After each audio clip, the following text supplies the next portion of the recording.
মহানবী সাল্লাল্লাহু আলাইহি ওয়াসাল্লাম যাদের সফল বলেছেন, রাসূলুল্লাহ সাল্লাল্লাহু আলাইহি ওয়াসাল্লাম বলেন, সফল সেই ব্যক্তি যে ইসলাম গ্রহণ করেছে, পর্যাপ্ত জীবিকা প্রাপ্ত হয়েছে এবং আল্লাহ তাকে পার্থিব জীবনে যা দান করেছে তাতে সন্তুষ্ট করেছেন। অন্য হাদিসে ইরশাদ হয়েছে, সুসংবাদ সে ব্যক্তির জন্য ইসলামের জন্য সুপথ প্রাপ্ত হয়েছে, তার ছিল পর্যাপ্ত জীবিকা এবং সে তাতে সন্তুষ্ট ছিল।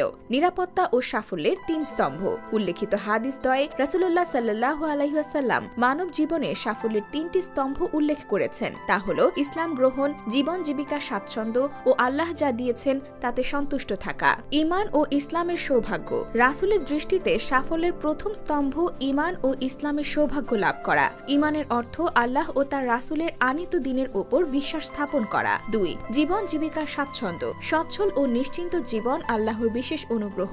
ইসলাম পার্থিব জীবনে বিলাসিতা পরিহার এবং উপর হয়ে অর্থ উপার্জন করতে নিষেধ করলেও প্রয়োজন পূরণ হয় এতটুকু জীবিকা উপার্জনে উদ্বুদ্ধ করেছে, যেন জীবন জীবিকার দুর্ভাবনা তাকে আল্লাহর স্মরণ থেকে বিমুখ হতে এবং অন্যায় কাজে লিপ্ত হতে বাধ্য না করে। ৩. সন্তুষ্টি ও পরিতৃপ্তি। আল্লাহ পার্থিব জীবনের উপায় উপকরণ যতটুকু দান করেছেন তাতে সন্তুষ্ট ও পরিতৃপ্ত হতে পারা জীবনের অন্যতম সাফল্য।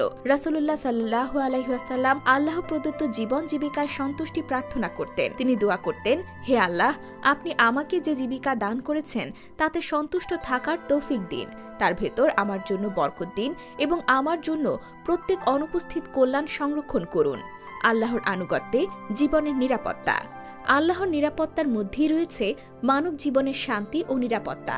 মহান আল্লাহ বলেন, হে মুমিনরা, তোমরা সাড়া দাও আল্লাহ ও রাসূলের জন্য যখন তারা তোমাদের আহ্বান করেন যেন আল্লাহ তোমাদের জীবন দান করেন।